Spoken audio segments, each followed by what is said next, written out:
Paliwanag ko lang, posible bang matrade si Ian Sanggalang sa Barangay Ginebra, San Miguel kapalit si Jamie Malonzo?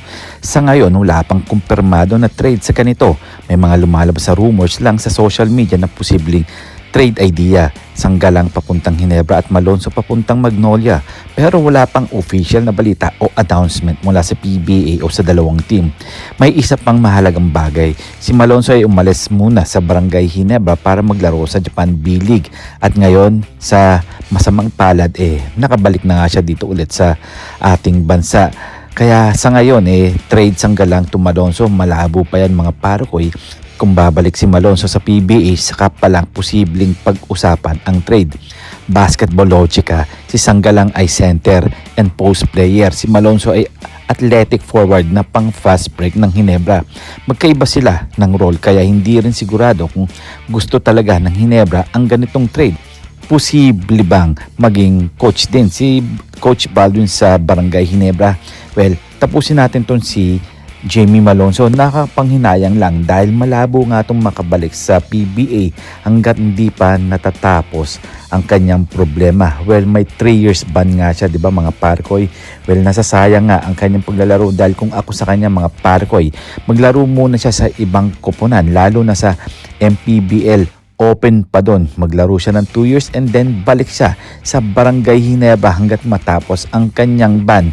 Nakakapanghinayang lang dahil hindi siya tumagal sa Japan B-League. Well, alam naman natin kung ano yung mga gustong laruan ng Japan B-League, di ba? Mga coach doon hindi basta-basta.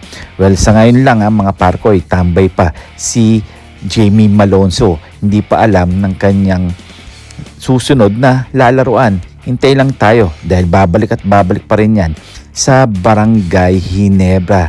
Sana nga makuha ulit ng Barangay Ginebra itong si Jamie Malonzo or matrade na itong si Jamie Malonzo sa Magnolia Hotshots at makuha nila itong si Ian Sanggalang. Well, kayo mga parkoy, ano ang inyong masasabi dito?